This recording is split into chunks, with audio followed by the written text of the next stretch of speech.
지난 한 주간도 하나님이 우리 기쁨의 동산에 너무너무 잘해 주셨습니다. 어제 우리 이웃초청 잔치 정말 잔치 같았어요. 누가 봐도 잔치 같았어요. 최고의 강사님이 오신 것 같아요. 그래서 31번째 했는데 제가 아주 가장 마음이 편하게 간증을 들은 것 같아요.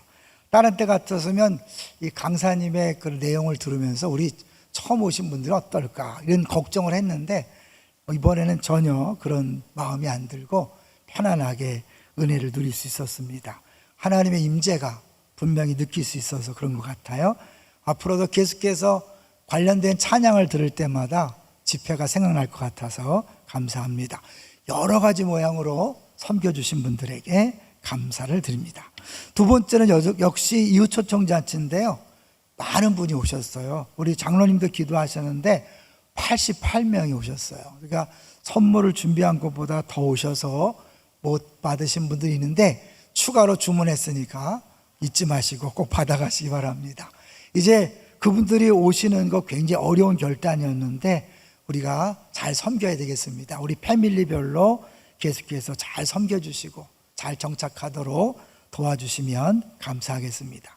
세 번째로는 지난번 한번 구제 목적 헌금을 이렇게 후원했는데요, 또 한 번 후원이 들어와서 이번에 새롭게 8과정을 새롭게 후원할 수 있었습니다. 감사합니다. 영혼들을 섬기고 또 물질로 가정들을 섬길 수 있어서 정말 감사합니다. 여러분의 기도 덕분에 생각합니다. 계속해서 기도해 주십시오. 자, 이제 오늘 제목을 같이 보겠습니다. 오늘 제목은 친히 찾아오신 예수님입니다. 이웃초청잔치 바로 다음 날 이 본문이 우리에게 주어져서 정말 감사합니다. 최근에 설교를 준비하고 설교하면서 느끼는 것은 하나님이 우리에게 너무 적절한 본문과 말씀을 주일날 주시고 또 꼬리 물기와 여러 가지 관련된 그런 예배를 통해서 허락하시는 것을 느낄 수 있습니다. 은혜의 때입니다. 하나도 놓치지 마시고 마음껏 받아 누리시기를 주의 이름으로 축원합니다. 자, 이제 오늘 친히 찾아오신 예수님인데 두 가지를 기억하면서 들으셨으면 좋겠어요. 나에게 찾아오신 예수님, 먼저 찾아왔기에 은혜라는 사실을 기억하고 사울을 변화시킨 그 은혜를 기억하면서 어떤 사람도 포기하거나 좌절하지 말고 끝까지 기다리자, 그거예요. 이제 그 먼저 우리 썬다싱 이야기를 한번 보려고 합니다. 썬다싱 유명하잖아요. 이 사람이 예수 믿게 된 과정이 영상으로 준비되어 있습니다. 인도의 대전도자 선다싱의 이야기입니다. 그는 어릴 때부터 어머니에게 종교인이 되도록 가르침을 받았습니다. 집 근처에 기독교 학교를 다니고 있었고 예의 바르고 착한 학생이었습니다. 그러나 기독교에 대한 반항심이 있었습니다.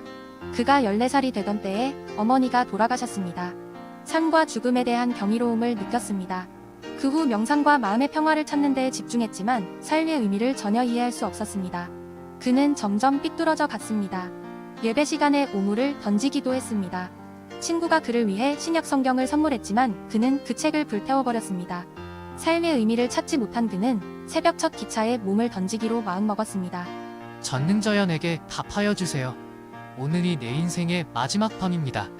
그는 그날 밤 기이한 환상을 보게 되었는데 어찌하여 내가 나를 괴롭게 하느냐. 나는 이미 너를 위해 십자가를 졌다. 이제는 내가 나를 위하여 십자가를 질 때이다. 그는 그 순간 변화되었습니다. 히말라야 산을 수없이 넘으며 복음을 전하는 전도자가 되었습니다. 네, 인생의 의미를 찾지 못해서 자살을 결심하고 하나님을 찾은 게 아니에요.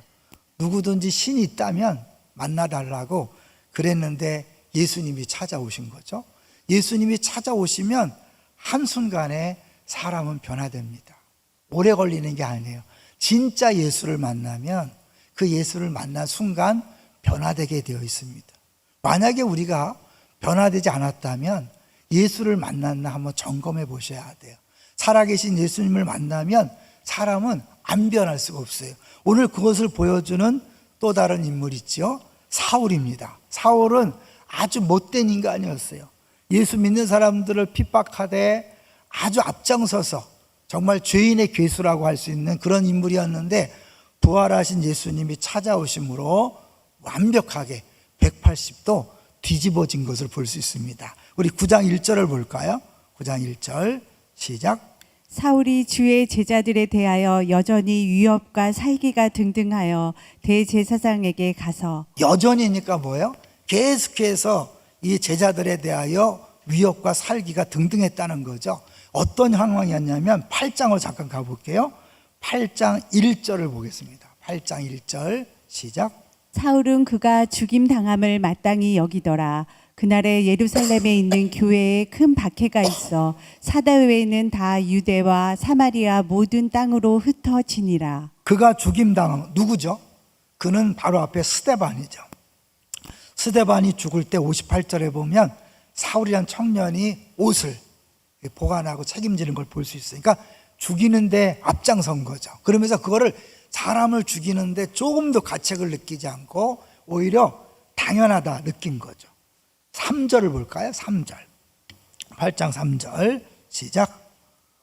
사울이 교회를 잔멸할세 각 집에 들어가 남녀를 끌어다가 옥에 넘기니라. 이 잔멸이란 단어가요, 특별한 단어예요. 그 원래 뜻이 멧돼지가 농작물 밭에 들어가서 온통 휘저어서 밭을 못 쓰게 만들어 놓는다, 그런 뜻이죠. 멧돼지 농작물 피해 많이 들어보셨죠?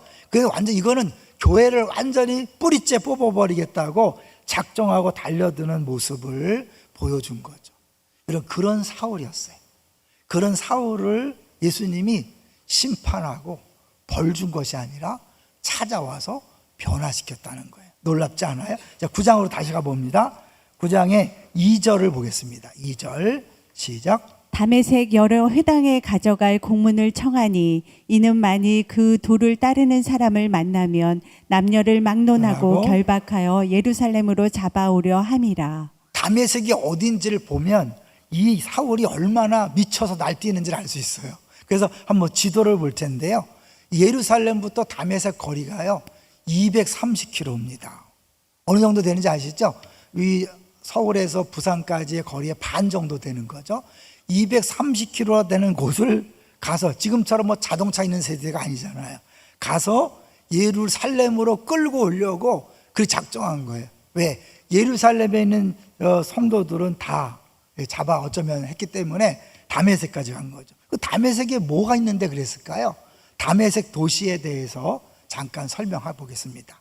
다메섹 보여주시면 한번 읽어보겠습니다. 스데반의 순교로 촉발된 대핍박으로 인해 흩어진 그리스도인들 중에 다메섹을 행선지로 삼은 사람들이 많았다. 요세푸스의 기록에 의하면 AD 66년 다메섹에서 학살당한 유대인의 수가 1만 500명이었던 것으로 기록될 만큼 많은 수의 그리스도인들이 다메섹에 머물러 있음을 짐작할 수 있다. 예루살렘에서 핍박이 일어나니까 흩어졌는데 이스라엘 넘어서는 다른 나라에 가서 거하는데 그것도 못 견디겠다는 거예요. 사울이 거기까지 가서 그 사람들을 잡아오려고 정식 공문을 받아서 가는 거예요. 그런데 하나님이 이번에 그를 만나 주십니다. 3절입니다. 3절 시작. 사울이 길을 가다가 다메섹에 가까이 이르더니 후련히 하늘로부터 빛이 그를 둘러 비추는지라. 사울이 예수를 믿겠다고 하나님을 찾고 기도한 게 아니에요. 그냥 혈기가 왕성하게 막 살기가 등등해서 믿는 사람들을 잡아 죽이려고 갔는데 예수님이 찾아오신 거죠. 4절입니다.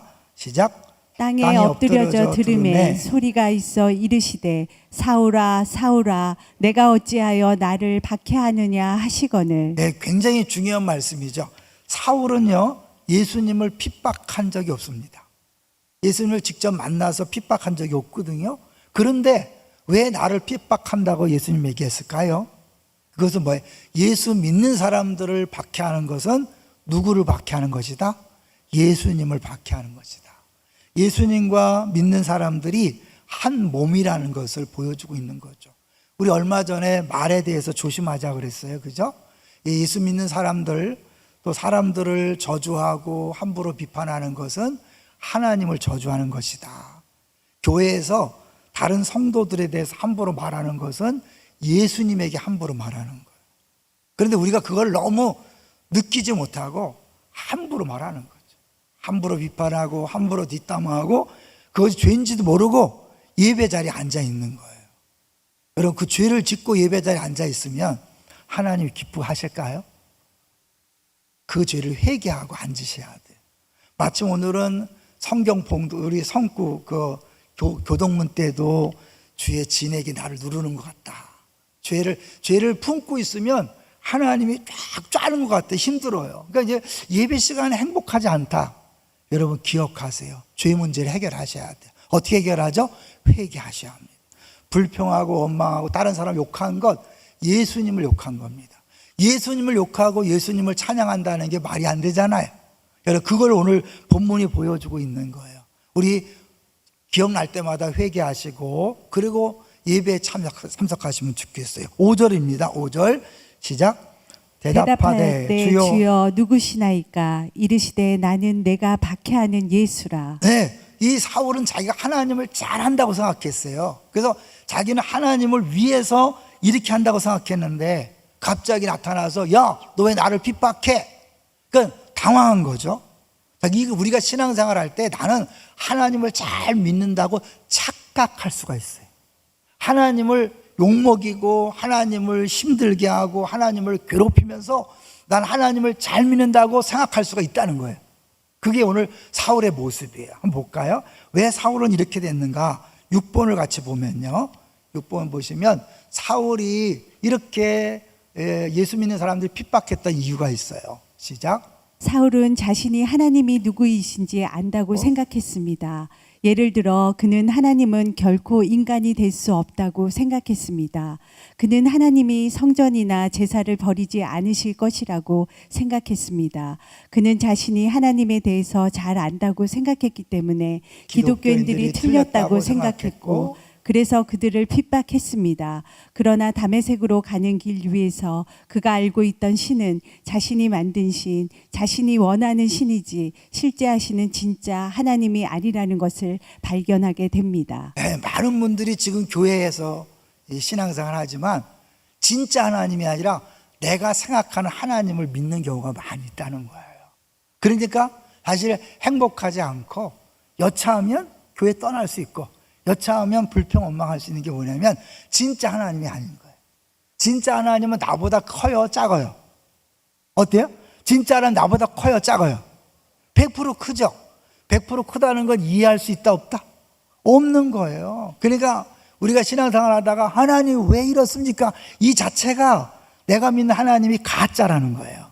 내가 믿는 하나님이 나보다 크다는 걸 인정하는 사람은 내가 이해 안 되는 일을 만났을 때 어제 우리 강사님처럼 감사로 반응하지 뭡니까? 왜입니까? 우리 가정에 우리 회사에 이건 뭐냐면 자기가 하나님보다 더 높다고 생각하고 하나님이 자기 머리 안에 있다고 생각하는 거예요. 이해되시죠?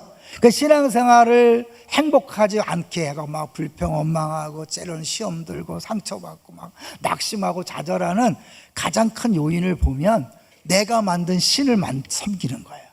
내가 생각하는 하나님을 섬기는 거예요. 이 사울이 그랬다니까요. 그래서 구체적으로 사울이 그렇게 예수 믿는 사람 핍박했던 이유가 뭐냐면 예수님이 십자가에 못 박혀 죽었다는 거예요.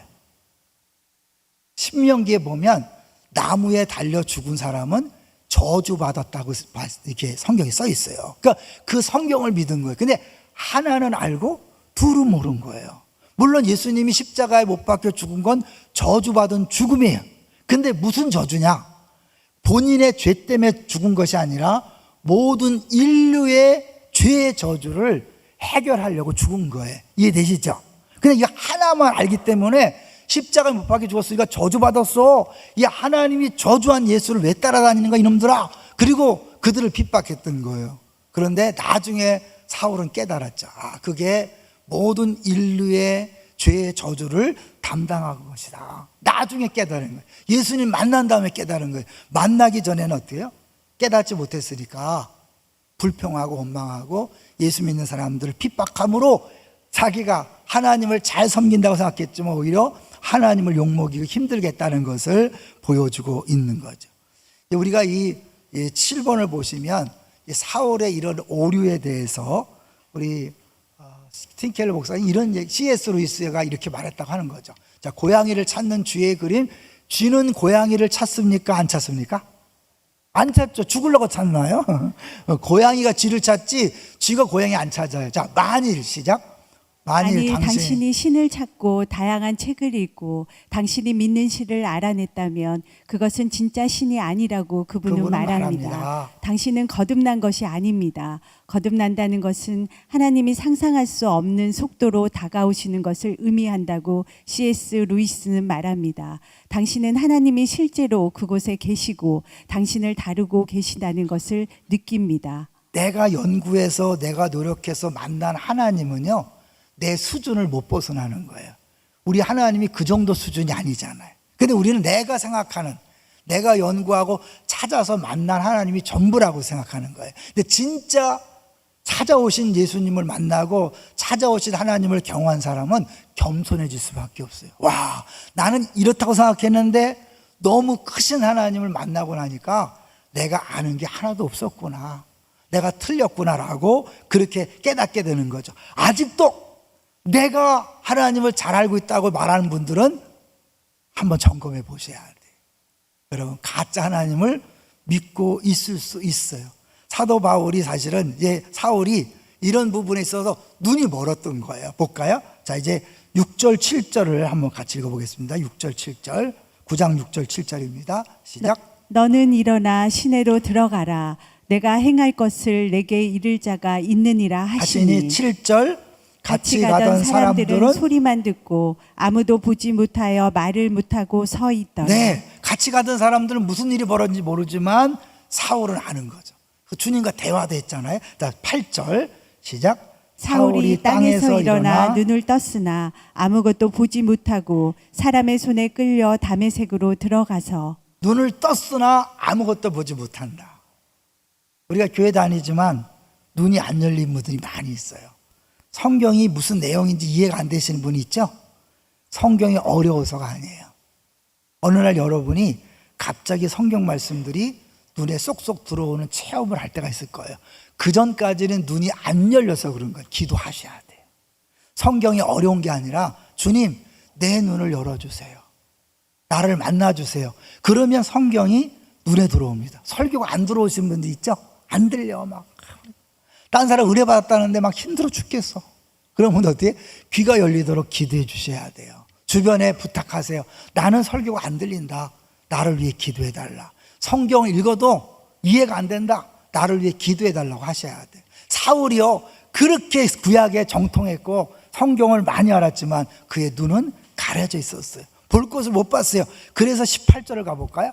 9장 18절에 나중에 아나니아가 안수했을 때 눈에서 비늘이 떨어졌다 그러죠. 9장 18절 시작. 즉시 사울의 눈에서 비늘 같은 것이 벗겨져 다시 보게 된지라. 일어나 세례를 받고 사울의 눈에서 비늘 같은 것이 벗어져서 다시 보게 되었다는 거죠. 자, 이제 이 아나니아에게 가서 안수하라 그랬을 때 아나니아가 사실은 이 사울을 두려워했어요. 왜냐하면 예루살렘에서 그렇게 사람들을 힘들게 하고 오죽해서 막 다메섹까지 가서 사람들을 잡아오려고 했는데 지금 어디서 이루어지는 거예요?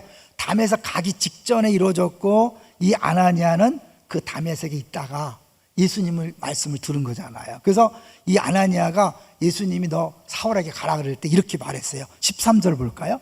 13절 시작. 아나니아가 대답하되 주여, 이 사람에 대하여 내가 여러 사람에게 듣사온즉 그가 예루살렘에서 주의 성도에게 적지 않은 해를 끼쳤다 하더니. 네, 예루살렘에서 한 짓을 다 들었습니다. 그런데 그것도 끝나지 않고 14절 시작. 여기서도 주의 이름을 부르는 모든 사람을 결박할 권한을 대제사장들에게서 받았나이다 하거든. 네, 그런 사람을 내가 왜 만납니까? 그런데 예수님께서 뭐라고 얘기하냐면, 야, 걔는 내가 택한 그릇이야. 여기서 신기한 거예요. 언제 택했을까요? 사도 바울은 영원전에 자기가 택함 받았다고 그래요. 자, 그러면 택했는데 왜 이렇게 못된 짓을 하고 예수님을 핍박했을까요? 지나고 나서 보면 그 모든 과정도 이 사울이 하나님의 일을 하는데 필요한 거예요. 심지어 스데반을 죽이는데 앞장섰는데 스데반이 어떻게 죽었어요? 환한 얼굴로 죽었어요. 화난 게 아니라 뭐예요? 환한 얼굴로, 알았죠? 그러니까 돌에 맞아 죽는데 막 화나서 막 승질내는 게 아니라 환하게 웃으면서 죽은 거예요. 자기는 죄가 있어서 죽인다고 생각했는데 그 죄인이 환하게 웃으면서 하나님하고 친하다 그리고 하나님 음성을 듣는다고 막 그런 거예요. 그때는 받아들일 수 없었지만 나중에 그가 예수 만난 다음에 어땠을까요?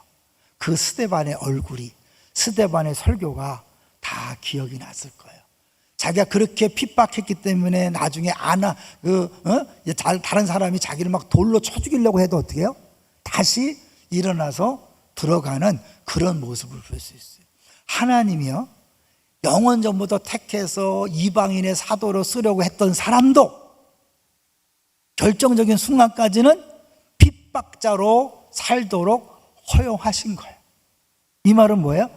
내 주변에 하나님 택한 사람이 지금도 이에 침을 튀기면서 예수를 비난하고 교회를 욕하는 사람이 있을 수 있을까요? 없을까요? 있다는 거죠. 사울을 하나님이 택했는데 하나님의 결정적인 순간까지 그는 앞장서서 예수님을 핍박하고 예수 믿는 사람을 핍박하고 교회를 반대했던 사람이에요. 그럼 지금 내 남편이, 내 아내가, 내 부모가, 내 자녀가 막 교회를 욕하고 비난하는데 그가 하나님이 택한 사람일 가능성이 있다 없다? 있다는 거죠. 그래서 우리는 사실은 어느 누구도 함부로 판단하면 안 돼요. 우리 그랬잖아요. 하나님, 사람이 갈수록 좀 변해야 되지 않을까요? 근데 저 인간은요, 갈수록 더 심해져요. 어떻게 된 거예요? 이런 사울은 갈수록 더 심해진 거예요. 마지막 순간까지 갈수록 더 심해졌다가 하나님이 결정적으로 만나준 거예요. 왜요? 은혜가 뭔지를 보여주는 거죠. 그냥 구원받을 만한 사람이라면 구원해줘도 그래, 괜찮은 사람. 이건 완전히 누가 봐도 이건 구원하면 안 돼. 누가 봐도 쓸 수가 없어요. 그런데 하나님이 그를 찾아가서 그를 변화시켜서 쓰는다. 은혜잖아요. 근데 이 은혜가 언제부터 계획된 거예요? 영원 전부터. 그 택한 사람을 하나님께서 그렇게 험한 세월을 보내도록 이상한지라도 허용한 거예요. 어거스틴도 그랬고요. 수많은 믿음의 사람들이 그랬다는 걸 아셔야 돼요. 여기서 우리 5번을 보일 텐데요. 사울과 바울, 이것을 따로 아시는 분들이 있어요. 5번 보여주시면, 그래서 막 기도할 때 하나님, 사울이 변하여 바울 된 것처럼 우리 이번 수련회에 우리 아이들이 사울이 변하여 바울 되게 해주세요. 맞아요? 틀려요? 틀립니다. 너무나 많은 분들이 성경 아닌 식으로 기도를 해요. 자, 예루살렘의 시작. 예루살렘의 유대 공동체에서는 사울이란 이름으로 이방인들을 대상으로 선교할 때는 바울이라는 이름으로 상대에 따라 이름을 다르게 사용하였었다. 하나님은 이미 그를 이방인의 사도로 쓰기 위해서 남들이 갖지 못한 로마 시민권자가 되게 했어요. 특별하게. 그래서 그는 로마 시민권자이기 때문에 로마 황제 앞에도 갔단 말이에요. 그러니까 하나님은 처음부터 그를 쓰시려고 그런 가문에서 태어나게 했고 로마 시민권자가 되게 했어요. 그런데 그가 하나님 때까지는 핍박자로, 방해자로 그렇게 살았다는 사실은 뭐예요?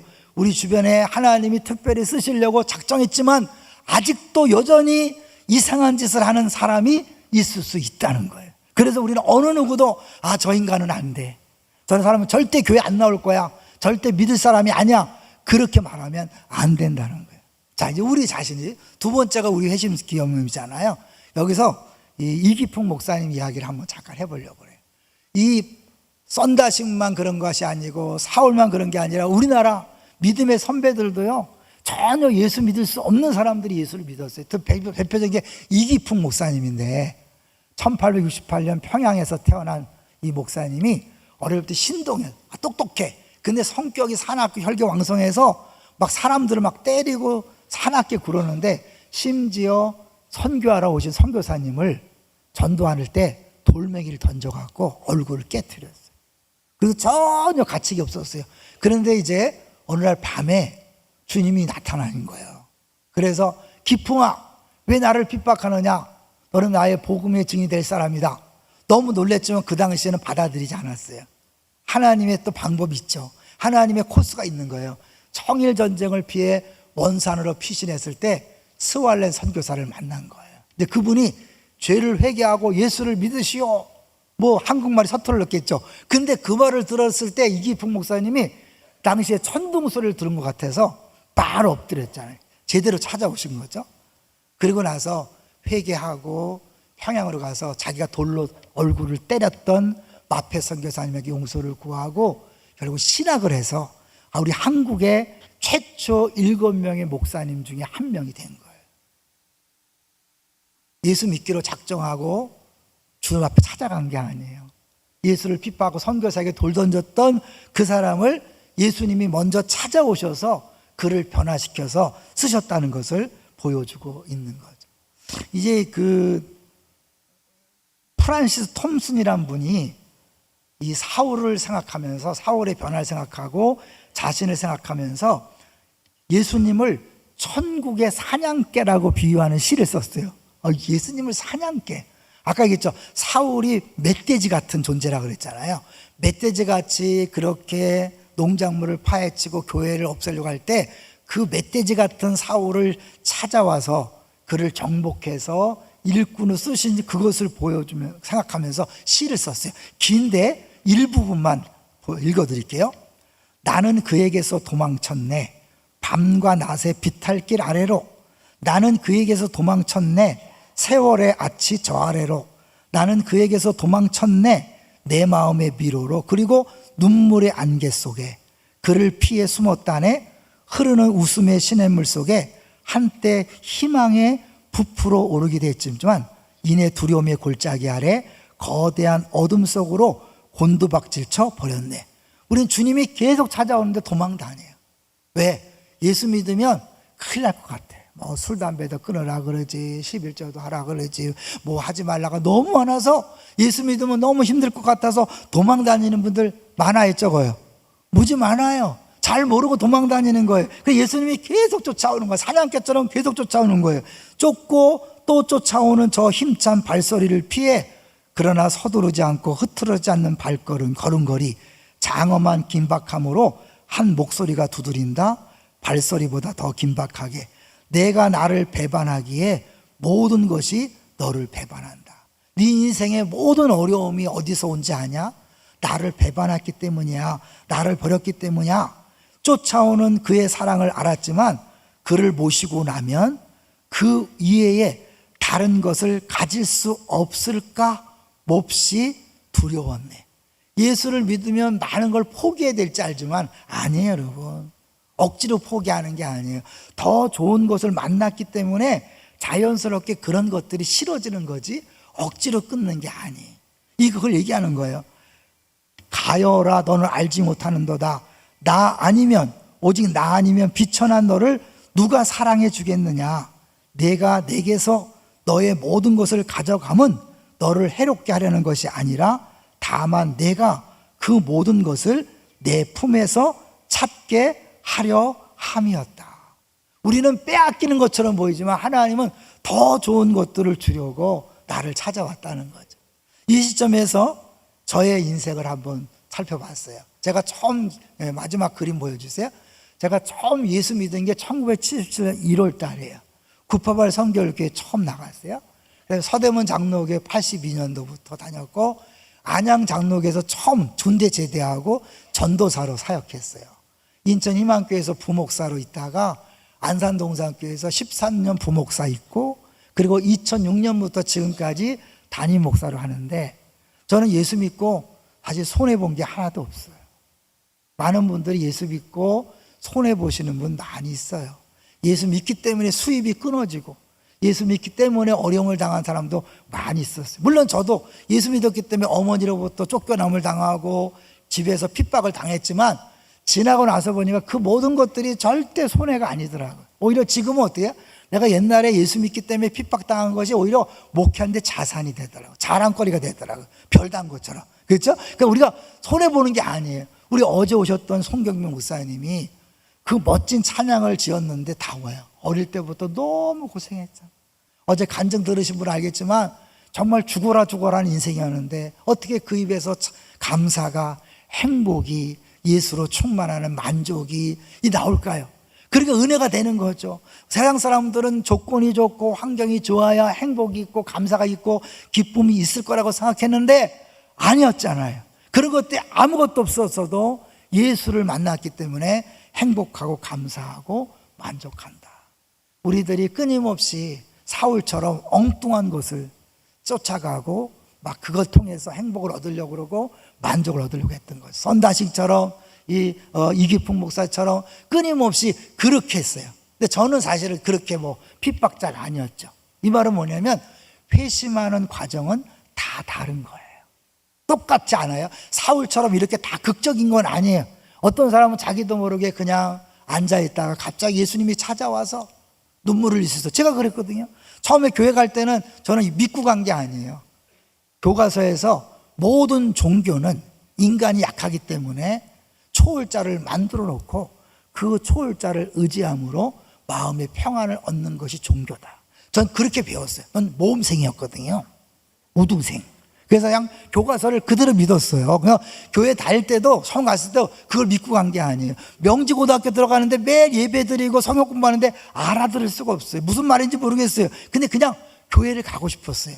그게 하나님의 나를 찾아오시는 방법이었죠. 여기 앉아있는 우리 모두를 다 다른 방식으로 하나님이 찾아오신 거예요. 어제 처음 교회 오신 분들도 사실 하나님이 그 사람에게 맞는 방식으로 사람들을 붙여줬고 그런 상황과 조건을 만들었고 그래서 오게 하신 거예요. 다 다르지만 결과는 똑같아요. 예수를 만나면 행복해지는 거예요. 예수를 박해하고 예수를 핍박하다가 예수를 전하는 사람이 되는 거예요. 자기를 믿다가 자기에게 충성하다가 예수님에게 충성하는 사람이 되는 거예요. C.S. 루이스라는 분이 재미난 고백을 했어요. 자기가 이제 어느 순간부터 하나님이 착착 자기를 옥죄이는 걸 느꼈다는 거예요. 그래서 밤마다 이 하나님이 자기를 찾아오는데 막 미치겠더래요. 오죽했으면 쥐가 고양이를 찾아가는 그런 느낌이었다는 거예요. 그 뭐야? 죽으러 가는 두려움이, 이 예수님이 자꾸 찾아오는데 이게 이제 점점 두려워졌는데 딱 주님을 만나고 나서 이런 고백을 했어요. 기뻤는데 그 기쁨을 한번 맛본 사람은 세상의 쾌락을 다 준다고 해도 결코 바꾸려 들지 않을 것이라고 나는 믿는다. 내게 찾아온 회심의 순간 그분으로 인한 기쁨을 맛보고 내 영어 이름을 조이라고 지은 바 있다. 우리 교회가 무슨 교회예요? 기쁨의 도구상교회. 이 C.S. 루이스는 그렇게 도망다니다가 예수 만난 다음에 이거였구나. 기쁨을 맛보고 책을 썼어요. 예기치 못한 기쁨이다. 여러분도 예수를 믿고 이미 기쁨을 누리고 있는 줄로 믿습니다. 혹시 기쁘지 않다면 여러분 진지하게 기도하셔야 돼요. 신앙생활 이런 거 아니에요. 그냥 그렇지 뭐 예수 믿어도 별게 있나? 아니야, 가짜예요. 여러분 진짜 예수 만나고 예수님이 찾아온 사람은 기뻐서 어쩔 줄 몰라 하는 거예요. 그 기쁨이 없다면 진지하게 주변 사람에게 기도 부탁하세요. 나 안 믿어진다. 기쁨이 없다. 평안이 없다. 만족이 없다. 어제 송경명 목사님 아무리 찬양해도 난 공감 안 된다. 여러분 기도 부탁하셔야 돼요. 왜? 예수님을 만나셔야 돼요. 근데 내가 만나고 싶어서 만나는 게 아니라 주님이 찾아오셔야 돼요. 왜? 기도하셔야 돼요. 그리고 옆에 있는 사람들은 그런 사람 무시하지 말고 기다려주면서 기도해 주셔야 돼요. 왜? 내가 예수를 만난 것도 내 잘난 것이 아니잖아요. 주님이 찾아오셨잖아요. 믿습니까? 그러니까 감사하셔야 돼. 내가 이만큼 신앙생활하는 거 감사하셔야 돼. 교만하면 안 돼요. 감사하셔야 돼요. 앞을 봐도 감사, 뒤를 봐도 감사, 위를 봐도 감사, 다 감사하고 옆에 안 믿어지는 사람 불쌍히 여기고 기다려주시고 기도해 주셔요. 끝까지 섬겨주세요. 스데반의 죽음이 사울이 변화되기 전에 그의 눈에 박혔어요. 마음에 돌덩이처럼 다가왔어요. 나중에 내 모습이 그의 신앙생활에 도움이 되는 거예요. 지금은 이해 못해. 왜 기뻐하는 즐거움 이해 못할 거야. 그러나 그들이 나중에 예수를 만난 다음에 그거였구나. 그 목사님이 설교 시간마다 저렇게 난리치면서 기뻐하라고 그러고 웃으라고 그러고 표정 바꾸라고 했는데 그땐 듣기 싫었는데 왠지 알겠다. 여러분의 모습을 지금 변화받지 못한 사람, 예수 믿지 못한 사람들이 보고 있어요. 나중에 예수 만난 다음에 다 시청각 교제가 될 거예요. 신앙생활에 도움이 될 거예요. 다 퍼즐 조각이 될 거예요. 다 이제 격려합니다. 나는 내가 지금 이 자리에 온 것 은혜다. 모든 걸 감사하시기를 주의 이름으로 축원합니다. 내 주변 사람 주님이 찾아오시기 전에 변할 수 없어요. 어쩔 수 없어요. 기다려 주셔야 돼요. 섬겨 주시고 사랑해 주시고 그들에게 멋진 모습을 보여주시는 우리 모두가 되시기를 주의 이름으로 축원합니다.